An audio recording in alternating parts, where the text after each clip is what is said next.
Good morning, everybody, or I guess I should say afternoon now. Thank you for joining us for our self-directed IRA Saturday class. If you're not aware, we do these classes every Saturday at 12 p.m. Central Time, and we always record them, so if you ever can't make it, you can always go back and rewatch it.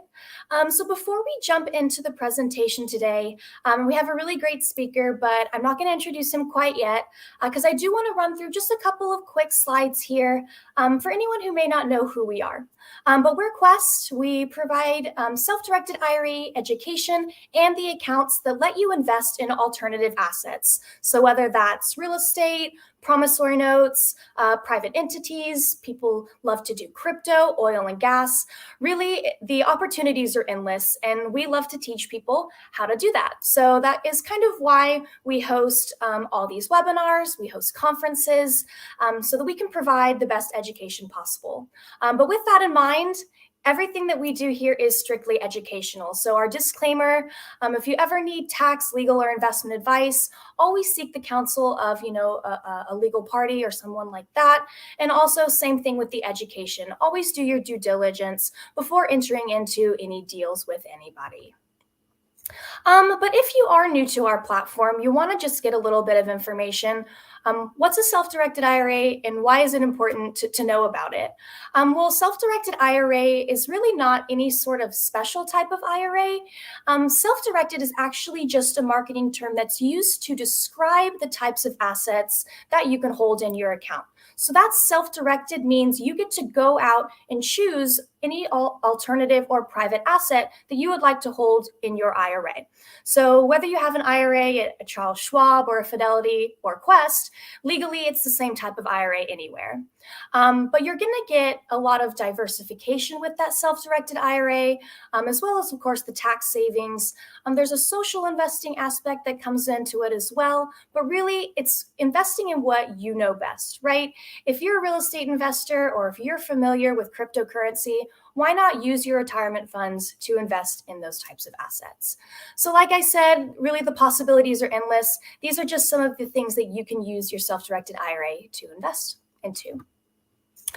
So as I mentioned, we love to provide education. So self-directed IRA Saturday, as you're joining us today, is one of the ones that we host, but we also host a weekly webinar on Tuesday at the same time as well.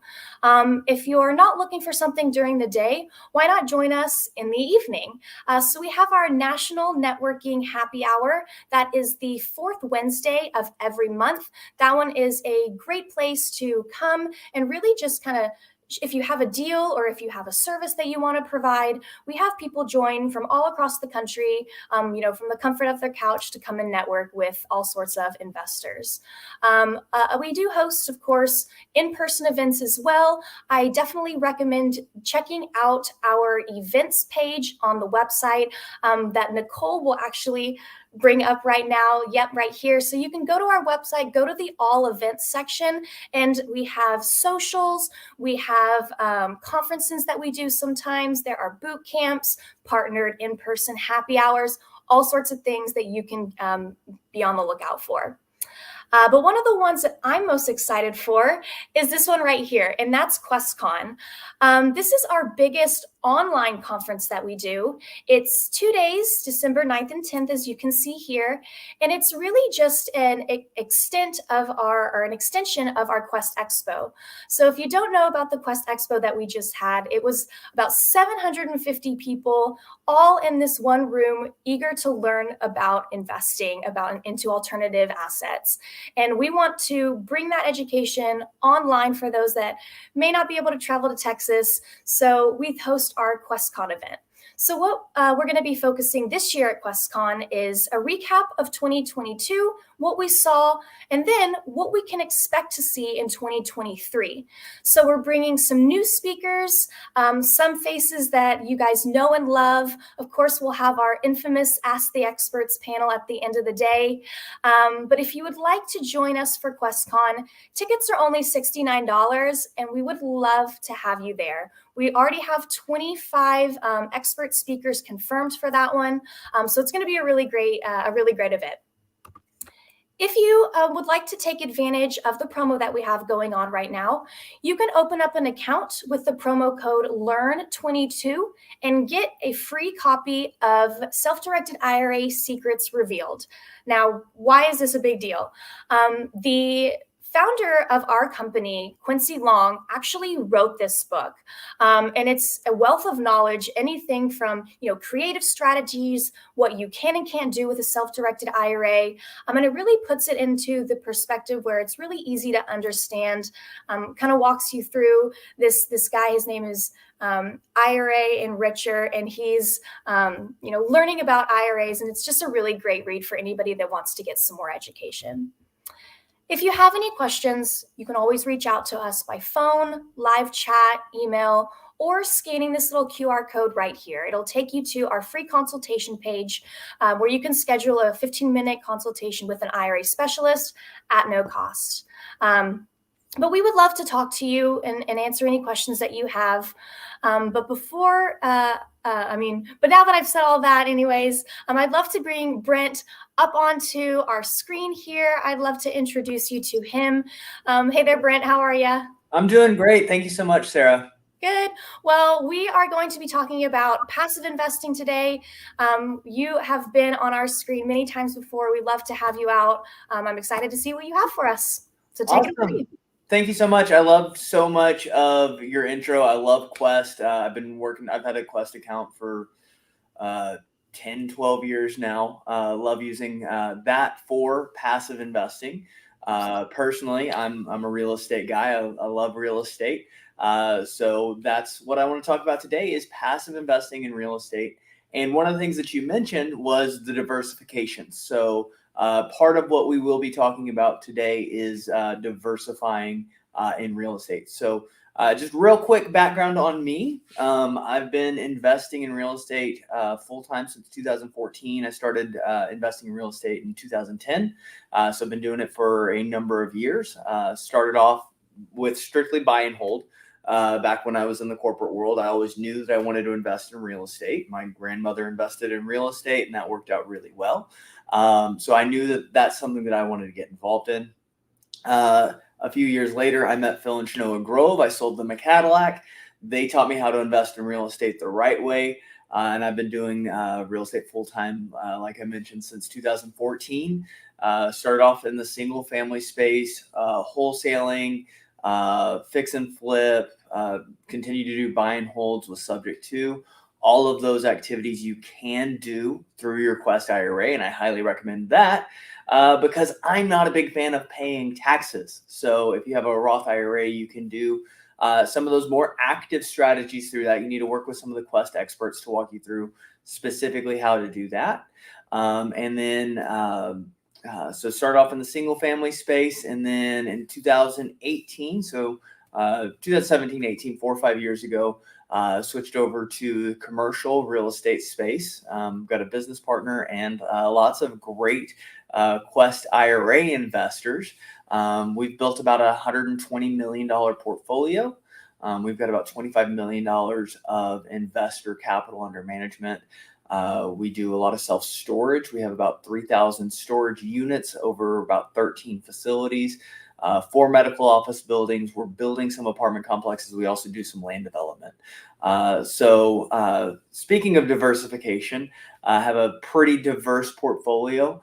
The portfolio is mostly in Texas, but also have holdings in Oklahoma and the Big Island of Hawaii.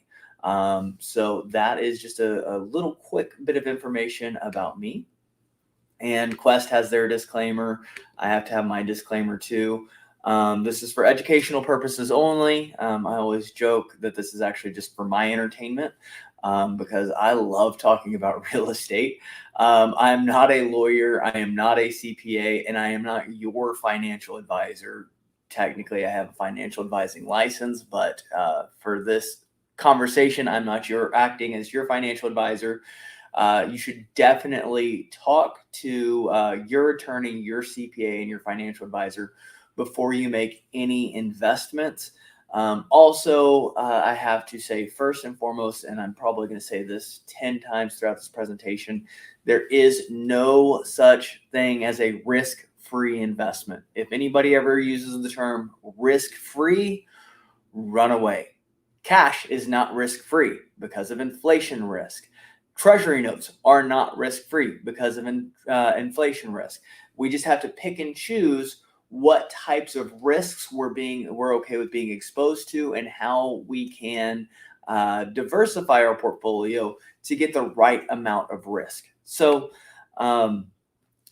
why invest in real estate? Like I mentioned, real estate is by far my favorite asset class, and I'd love to tell you why it's my favorite asset class.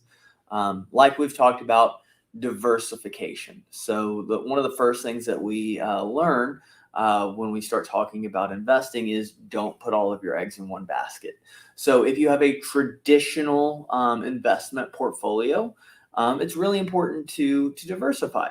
I personally don't hold money in the stock market because there's a lot smarter people with a lot better equipment than I have, a lot better technology than I have. And the stock market is a zero-sum game. For me to win, somebody else has to lose. For somebody else to win, I have to lose. But that is a good piece of any investment portfolio. I recommend for most people keeping some in traditional investments. I like just index funds for the stock market.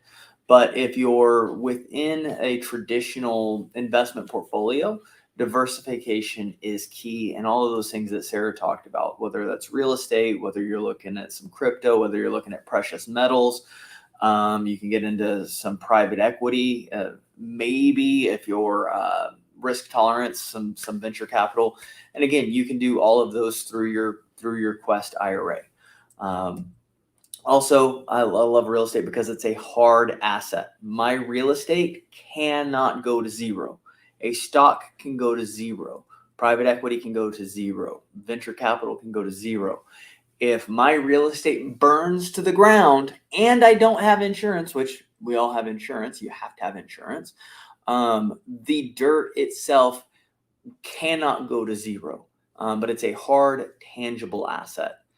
And right now, with the economic conditions that we have, both inflation and recession at the same time, a little bit of stagflation, a throwback to the 80s for those of you that were around for that.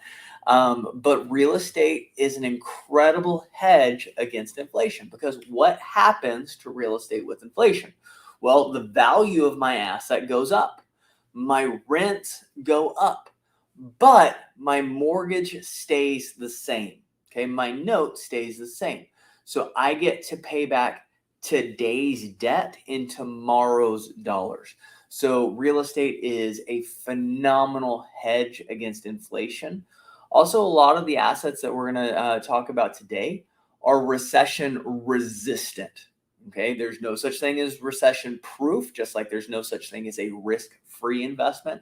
But some of the assets that we can invest in real estate are recession resistant. So some of the recession resistant assets, blue collar workforce housing, okay, housing below the median income. Regardless of what's happening in the economy, people are always going to need a place to live.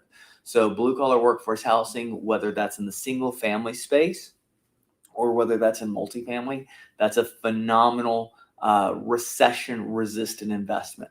My personal favorite investment is self-storage. Historically very recession resistant.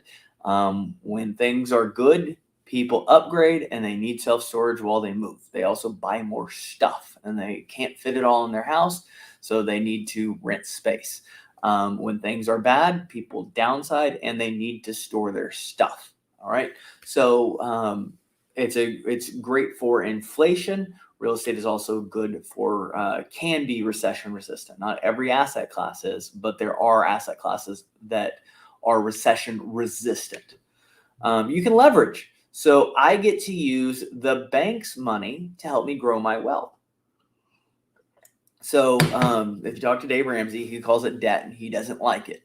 If you talk to investors that are looking to win, not to lose, they love debt. We love good debt because that allows us to control an asset without having to bring all of the cash to the table. Whether you're using bank debt or whether you're using other people's Quest IRAs. I have debt on, or I have IRA debt on a little over $1 million worth of real estate right now. So that allows me to grow my portfolio using debt.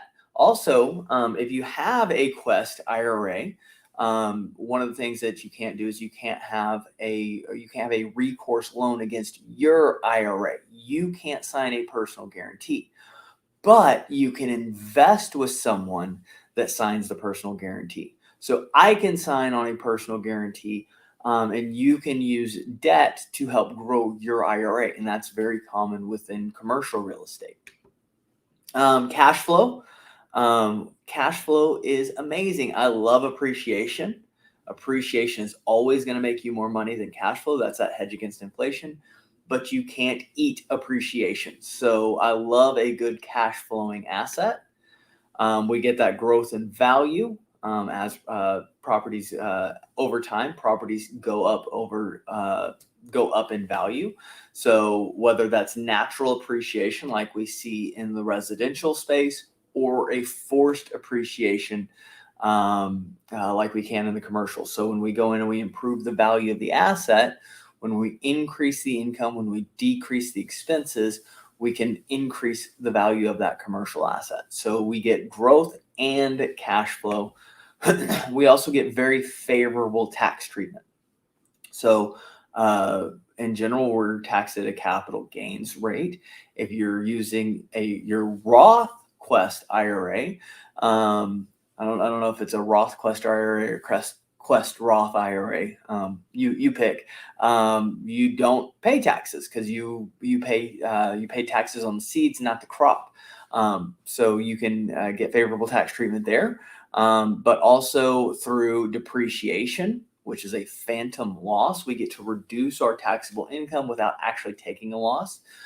We can also use accelerated depreciation or cost segregated depreciation. Don't worry, you don't need to know exactly what that means, but essentially we can take parts of an asset and depreciate those much faster for much better tax treatment. Right. So ways to get involved in real estate: you can be active or you can be passive. So who wants to be the guy in the hammock? That looks like a fun way to invest. Personally, I do both active and passive investing. Right now, I am an active investor and I want to be a passive investor when I grow up. So this presentation, I kind of made for me. And I love sharing it with you, but this was, as I started to think about my investment portfolio, I wanted to put it down in a good structure, and then I'd love to share it with you as well. All right, so with active investing, it requires your time. Okay, you're the one going out finding the deals, you're the one managing it, you're the ones meeting with contractors. Hopefully you're meeting with contractors and you're not doing the work yourself. Maybe you're doing the work yourself. But it requires your time. It requires your energy.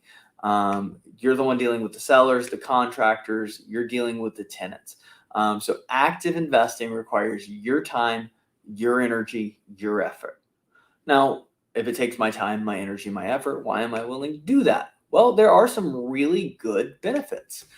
First of all, you get the best deals. If you are an active real estate investor, if you're going directly to the source, you're going to get a better deal because you're going straight to the tap, right? So active investors get the best deals. They get the best return on investment because they're investing time, not cash. So your return on your cash investment is higher, okay? If I'm going to wholesale a house, I need $10 to put it under an option contract. All right. And then I could wholesale it for $10,000. I didn't go to math college, so I can't exactly calculate that. I'd need one of the abacus things and, some charts and a spreadsheet. I could probably calculate it. But that's a really, really great return, from $10 to $10,000 to $20,000, $40,000, depending on your wholesale fee. So your return on your cash investment can be much higher. The amount of cash you need can be minimal. Like I mentioned, you can put a house under contract with a $10 option fee. I've done that many, many, many times. So you don't need a ton of cash to be an active investor. It can be very fulfilling. I buy a lot of houses. I stop a lot of foreclosures, and that it saves people credit. It's saving their financial lives, and that's very fulfilling. So many of my deals end with a hug and a thank you. Thank you so much for saving us, and that's so fulfilling.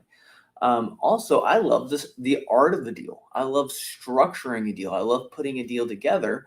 That part of the investing world is very, very fulfilling for me. It's a great place to get started. All right. So if you're looking to get into real estate, when like me, you're an active real estate or you're an active investor, but you want to be a passive investor when you grow up, it's a great place to get started because it helps you get the resources necessary for passive investing. So let's dive into passive investing. Well, when you're a passive investor, you get to leverage your resources. You get to leverage your capital. You get to leverage your expertise. You leverage your bankability, meaning, maybe you have a high net worth. Maybe you've got, super, super solid credit. Maybe you've got a W-2 because a lot of full-time investors, banks don't like full-time investors because they don't have a W-2 income. So you can leverage your bankability. You get to leverage other people's time. So you leverage your resources. You can put your money to work. Money is a phenomenal employee. It's a terrible boss, but it's such a great employee. So you get to leverage all of that as you're growing. So what does this look like? Well, the first benefit is it's passive. That's a pretty good sell. You're going to be that guy in the hammock, just kind of chilling out while your money's working for you and bringing home more friends. You get to realize the fruits of past labors. Okay. When you're a passive investor, the work you did yesterday is paying you today. You get your time back. You get your life back.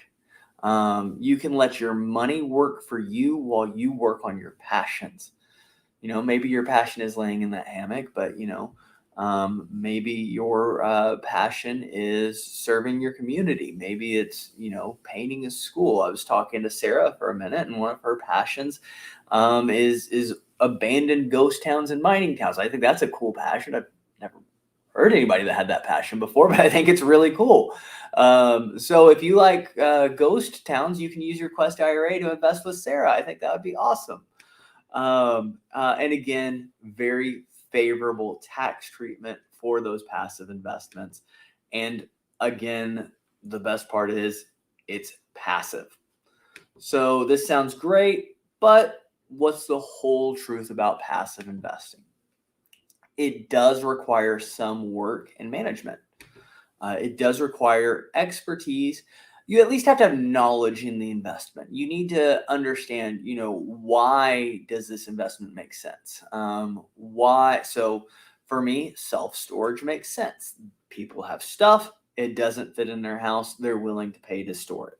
People own an RV or a boat. Their HOA says they can't have it in their driveway, so they need a place to store it.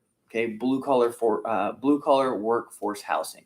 That makes sense to me. People need a place to live. Okay, so I understand the thesis of the investment. I personally don't invest in crypto. Okay, that's just not my personal preference. And that doesn't mean that it's not a good investment. That just means that it's not a good investment for me because I don't understand crypto. It doesn't make sense to me. For something to have value, there needs to be scarcity, there needs to be utility. And, I understand that crypto in theory has scarcity. It doesn't track well with me, and the utility is not there. That's why I personally don't like crypto. And if you disagree with me, That's fine. I think you should invest in crypto. It just doesn't make sense for me. So you do need to have knowledge or expertise. You just need to be able to understand the investment as you're looking at it. You don't have to know exactly how the property management aspect works. You don't have to know all the minute details. You just need to have a good idea of the general overview. The rewards can be great, but there is always risk. There is no such thing as a risk-free investment. Say it with me. There is no such thing as a risk-free investment. It does require a great network, and that's one of the things that that Quest does so amazingly well. Is they bring together all of these investors that have different passions, that have different strategies, that do know about crypto if that's something you're interested in, but do know about real estate, that do know about all of the different asset classes. So really get plugged in and take advantage of all of those classes and networking opportunities that Sarah talked about before we got started. But you do need a really, really great network in order to know the people that you're going to invest with, that are going to be managing the deals, that are going to be managing the opportunities that you do invest in. You're investing in the deal, but you're also investing in the person running the deal.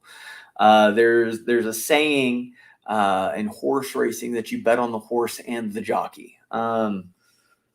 I don't understand horse racing either. But so I don't know exactly what it means with the horse and the jockey. I don't know if I don't know what the jockey does.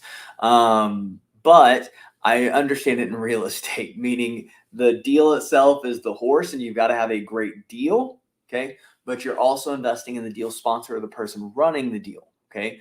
You're investing in both aspects.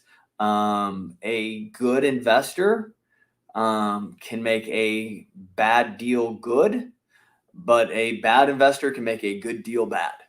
So you're ideally you've got a good investment and a good investor, and a good investor isn't going to do a good investment or isn't going to do a bad investment. So you have to have that network to find those great investors to invest with. And you have to understand the underlying math. It has to make sense. So as you're talking about your portfolio, as you're thinking about it, and as you're looking at building that diversification, there's things to consider for your portfolio. You have to look at what is your level of risk tolerance. So different investments carry different risk factors. So in venture capital, where you're investing in startups, you invest in 25 deals and hopefully one of them is the next Uber. All right. If you're open to losing money 24 times, 99 times out of 100, but when you hit the one, it's a moonshot, that could be a good fit. It's not a great fit for me. But it could be a good fit if you've got a high level of risk tolerance. If you love going to Las Vegas and put it all on red and spinning the wheel, awesome. That could be good. It's ultimately how do you sleep at night. Now, I definitely want to get a greater amount of reward for every amount of risk that I take, and there's some ways that we can do that. But even within real estate, there's different risk reward profiles. So land development has a very, very high reward. That's where you can make some of your best money is in developing land. But that also carries a great deal of risk. The risk that carries is volatility. If you bought hundreds of acres, in the middle of 2021, and you didn't have it underwritten well because the housing market was booming, things have slowed down a little bit. So you've got more variability in the number of outcomes that are possible. And then you can also get, I keep going back to self-storage. It's a very, very boring investment. It's a garage. But as long as it's managed well, it has a lower level of risk. The blue collar workforce housing has a lower level of risk, and it still has good returns. So we've got ways to mitigate the risk. It all comes down to due diligence and good portfolio management. We can look for opportunities that have asymmetric reward for the risk that we take on. So land development, like I just mentioned, has phenomenal return, so great return, but it also has a pretty good amount of risk. Whereas self-storage, it has low risk, okay, relatively low risk. There are lower risk investments, and we'll dive into that too. But it has low risk, good cash flow, good appreciation, right? So it's good all the way across the board. It's not a super exciting investment, but it's a very stable investment, right? You have to look at, what are your needs? What do you need as you're growing? So right now, I'm not looking to retire soon. I'm 10 plus years from being ready to retire. So for me, growth is more important than cash flow. Whereas, my parents are retired and close to retirement, cash flow is probably more important than growth. So you've got to look at what are you looking for in your specific circumstance. With a development project, it's one big payday. With a rental house, it's lots of little paydays with a big payday when you sell or refinance that asset. So you've got to look at what are your needs as you're building your portfolio. That goes back to the timeline. So because I've got a longer timeline, that allows me to take on opportunities that have more growth potential. And you can also look at how passive do you want to be. You can be as passive or active as you want in your business, and it's all a choice of what do you want. You get to pick. You're the captain of your ship. What do you want your legacy to look like? So one of the things that's really important to me is building a family legacy. One of my favorite quotes is, if you didn't come from a rich family, make sure that a rich family comes from you. And then, I've had an investor, his name's Steve, and I was talking to him about, what are your goals? And he's got 2 kids, and he said, Brent, I paid for both of my boys to go to college. I bought both of their first houses. I want to sit on the beach and I want to drink beer, and I want my last check to bounce. All right, that we can set up that portfolio. But it all depends on what you want, and ultimately this is for you to make your decision. So what I want to do in this presentation is put information in front of you so that you can look at that information, take the pieces that you like, apply the pieces that you like, and the pieces that you don't like, ignore them, because it's all up to you. It's all your choice. All right. So a couple ways that we can invest passively is we can invest in debt, or we can invest as equity. All right. Either way, we're making passive investments, but we can invest as debt or equity. So as debt, when we invest as debt, we invest as equity. When we invest as debt, your return is stated. Okay. Notice I didn't say guaranteed, because there is no such thing as a guaranteed investment. If anybody uses that term, run away. Okay. But your return is stated when you invest as debt. When you invest as equity, your return is projected. Okay. So this is what we think is going to happen. Here's our underwriting. This is why we think it's going to happen. When we invest as debt, your return comes from points and interest. This is if you're doing private money lending. Points is technically it's prepaid interest. It looks a whole lot like an origination fee. But my good friend Chris Salcedo corrected me and told me that's not an origination fee, it's prepaid interest. So technically it's prepaid interest. But your return comes from points up front and an interest rate. So very common terms is 2 points and 10%. Okay. So 2 points on $100,000 loan is $2,000 up front. And then that 10% interest, you take that 10%, you divide it by 12. Okay. That gives you your monthly interest rate. Off the top of my head, I think 10% monthly on $100,000 is $883 a month. It might be $833 a month. But now you have the formula and you can calculate that yourself. All right. But as debt, your return comes as interest and points and fees. When you invest as equity, your return comes from the profitability of the deal or the investment. Okay.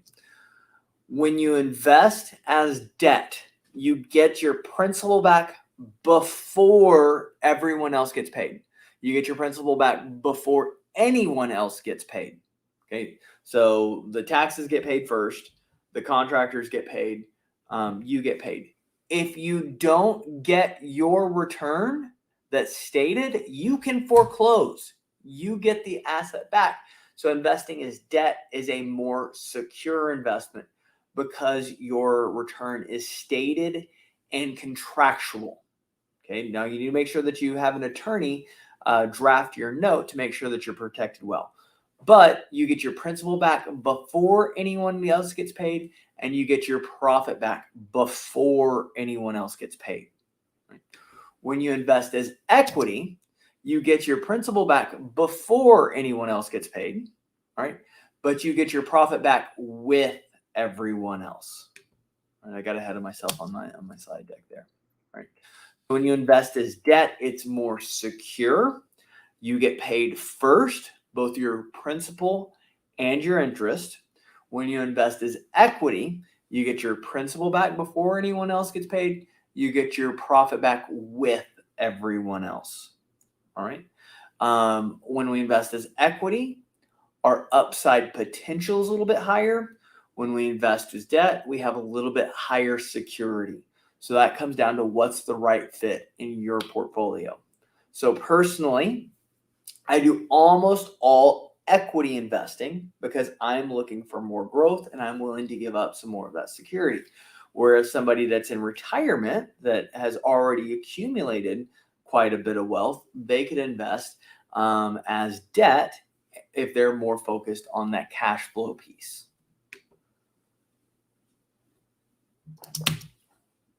Right. So we've talked a lot about diversification and this portfolio approach to real estate investing and passive investing. So you can do private money lending. So that is what we just talked about, where somebody's going to flip a house. So we loan them money and they pay us back through points, or they pay us our principal back, but we make our profit through points and interest. We can also do note buying. So one of my good friends is Paul M. Nados over at Blink Lending. His company is called Texas Notes. That's how I do my private money lending. So with private money lending, our safeguard, the way that we mitigate risk, is we can foreclose on a property if our borrower doesn't pay us back. Well, we're friends. I'm friends with you, and if you don't pay me, I'm going to be really, really sad if I have to foreclose because that's going to put a real damper on the friendship. Now, if Paul at Blink Lending forecloses on you, I'm totally at peace with that. All right. By the way, Paul doesn't look to foreclose. He's done almost no foreclosures in his very long career as lending. So it's my favorite place to borrow money too. But through note buying, and a lot of hard money lenders, private money lenders, sell their notes. So what that means is they go out, they go do a ton of networking events because being a passive investor requires having a great network. And they find me and they loan me $100,000 at 2 points and 10%. So they get $2,000 up front and then they get $883 a month. Well, once all of their money is loaned out, well, they can't make any more loans. So what they'll do is they'll call a passive investor and they'll say, hey, I just loaned Brent $100,000. He's an 800 plus credit score. We've done 25 plus deals together. He's a very expert investor. I'll sell you his note at 8% interest. So every month they collect $883 from me and they pay you $667. All right. And again, I'm making up numbers here. Don't call Paul and tell him that I obligated him to this. But why would I do that? And why do I choose to do my debt investing through Blink specifically? Is because it's got two guarantees. It's got a personal guarantee. Notice it's not a guaranteed investment, but there are personal guarantees signed. So it's double guaranteed by both the borrower and by Blink Lending. So that's my favorite way to invest in debt. It's something that is, a great way to cash flow from investments. So that's how I do my debt investing. I prefer that because it makes my life easier. They service loan, they take care of everything. So that's just when I say there's lots of different ways to do it, there's lots of different ways to do it. Buy and hold. So you can buy and hold single family residential rental houses. So that's something that I do quite a bit of.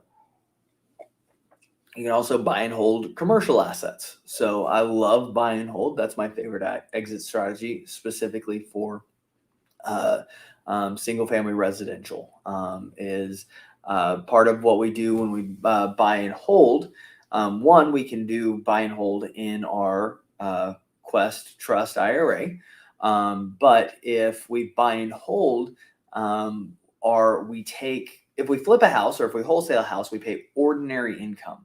If I buy and hold, I get that depreciation, but I also pay capital gains tax, not ordinary income. But again, talk to your CPA about how that impacts you.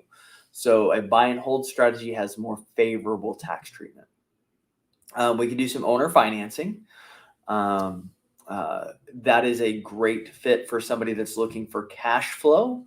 It's not a great fit for somebody that's looking for growth. But if somebody's looking for cash flow, then it's a phenomenal strategy. A good friend of mine his name is Terry. Terry is in retirement age. He doesn't have children. So owner financing makes a lot of sense for Terry because that really, really has phenomenal cash flow. But because you don't own the house, you don't get any of the growth. So that's another great strategy for knowing what you're looking at. Wraps is a variation of that. That's a great thing to do within your Quest IRA, because when we wrap a property, we're buying it subject to the existing mortgage and then owner financing it out, and you get to use other people's debts. And then my personal favorite passive investment is through commercial real estate syndications. That's where I have almost all of my investments are in commercial real estate syndication. So I have a lot of buy and hold in my portfolio. I have a very, very small amount of notes. And then I have a great deal of commercial real estate within my portfolio. So we don't have a ton of time on these 1 hour sessions. So I wanted to put together a little mini course for Quest Trust clients and my friends that are real estate investors as well. It's free for Quest clients. There's no charge. I'm not selling anything. But if you go to bowtie-capital.com and get it. So if you go to bowtie-capital.com, if you create an account, I've got there's about 8 lessons in there on where I deep dive into each one of those assets. So you can go in. If you want to learn more about private money lending, there's a video just on private money lending. If you want to learn just about self-storage, there's a presentation on just self-storage. So there's lots of different little mini lessons in there.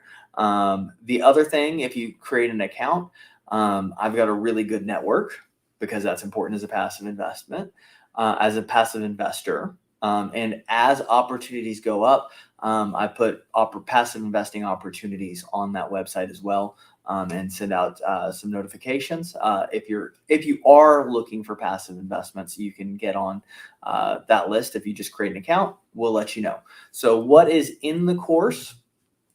We deep dive into the strategies. So we look at each one of the strategies that we've talked about, and we look at what are the risks of it and what are the potential returns. So a little bit more granular, a little bit more specific. We're going to explore multiple commercial real estate asset classes. So instead of just saying commercial real estate, we're going to dive into specific asset classes. We're going to talk about deal analysis, what investment vehicles and entities should we use. All right, so Quest IRA is one of my favorites. We're going to dive into what is the time value of money. How do we measure our returns? So what what ratios are important, how do we really dive into what are the numbers that we're looking for, what documents do we need, and quite frankly, how do we read those? If you've ever looked at a subscription agreement, it's a 120-page legal document full of legalese. So we're going to dive into how do we look at those, how do we maximize our tax benefits. That lesson is going to be coming up pretty quick. My CPA has been a little busy here recently because the tax deadline for businesses was last week. So I'll be interviewing her on there as well. And you get more information to help you pick the right investments for you. So ultimately, one of the biggest takeaways that you should have is there's lots of different ways to be a passive real estate investor. And you just have to figure out, what's the best fit for you. What's the best fit for your real estate portfolio? What's the best fit for your overall investment portfolio? For me, I'm 100% invested in real estate. For the average American, just a normal index fund in a stock. For people that don't pay any attention to their money management, just investing in the stock market and an index fund, that's a great investment for somebody that's a total novice.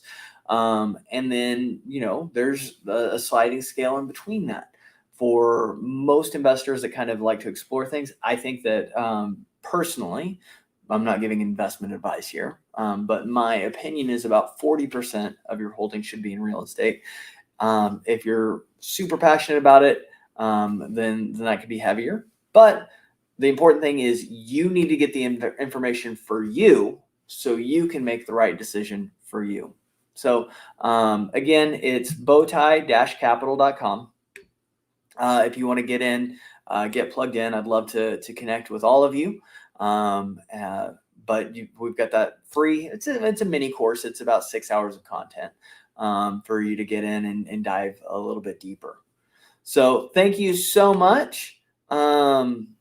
Nicole, Sarah, do we have any questions? We do, yes. So our first question is from Rob.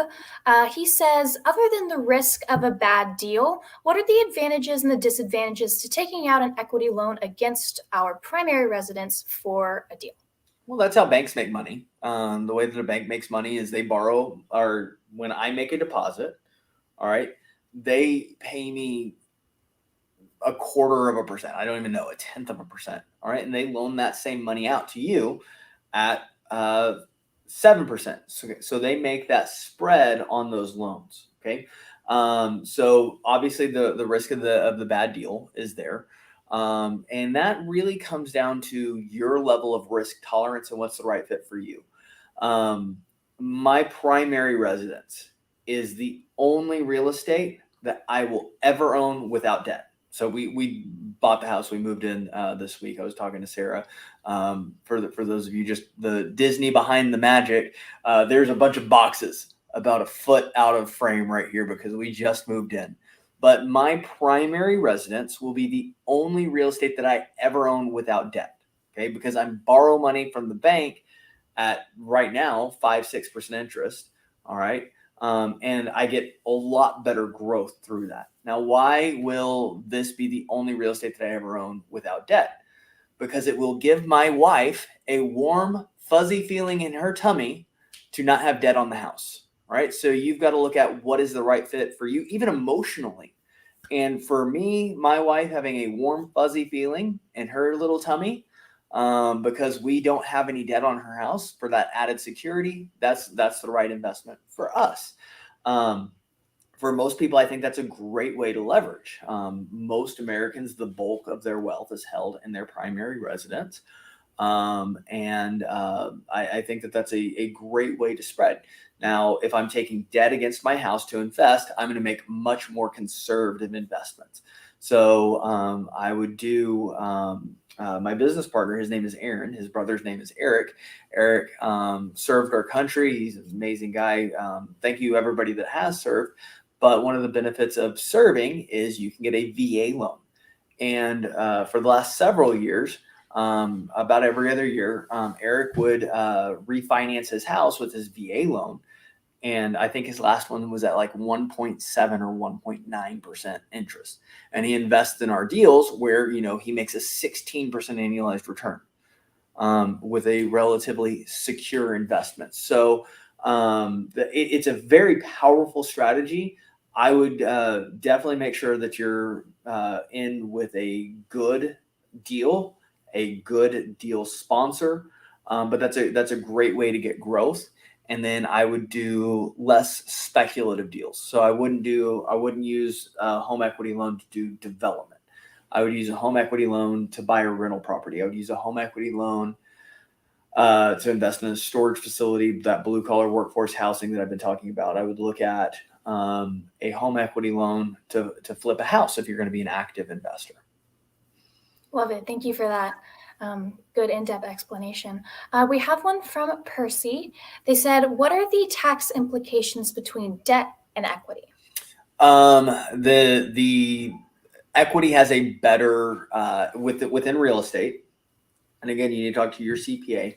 A debt investment is ordinary income.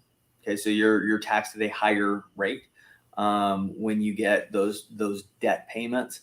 As equity, you get moved to capital gains, provided it's a longer term deal. So if you flip a house as equity, like if you make a loan to somebody as an equity investor in a flip, because it's within a year, I believe that's still ordinary income. Double check me on that. That's when I'm not super confident in the answer, I'll let you know. But if it is a longer term hold, then you switch to capital gains. Also with the equity investment, you get to participate in the tax benefits through depreciation, through the accelerated depreciation. So one of our investors has done very, very well, and he's got a very large investment portfolio. About half of it is in his Roth IRA, about half of it is in his personal funds. The way that he diversifies his portfolio is he does his lending. Okay, he does his lending out of his Quest IRA. Okay, because it's a Roth IRA and it's already tax protected. All right, and he does his equity investments outside of his Quest IRA, because then he gets to take that depreciation and write it off of his. And as a full-time real estate investor, I get to take. Unfortunately, the investor doesn't get to do this because he has another job. But as a full-time real estate investor, I get to take that depreciation against my ordinary income. But I'm not giving tax advice. That's just my opinion. Okay, one last question here. Shelly said, I couldn't understand what you were saying. What lending company was it again that you work with? Blink Lending, and it's just blinklending.com. One of the things that I really love about Paul is he puts a ton of information on his website. So if you just go to blinklending.com, if you're just interested in being a private money lender, he puts, how does he verify his investors? How does he puts a ton of content out there as well. And that's all free as well. My stuff is free. His stuff is free. And part of that is because we love having educated investors out there that we can work with. Absolutely. That's what it's all about. I love that so much. Well, we don't have any more questions, but as you can see here, we've got a lot of people saying, awesome job, you're on point, excellent, thank you so much. And as they're saying, again, from all of us here at Quest, thank you for being a part, joining us for your great presentation. And all of y'all watching at home, thank you for joining us for Self-Directed IRA Saturday. We'll put this up there one last time. We'll get there we go. So if you want to get in contact with him, go to bowtie-capital.com. And if you want to get in contact with us, of course, call us or email us at iraspecialist.com and we'll help you out. But without further ado, we'll say thank you so much and we'll see you later. Thanks, everybody. Bye.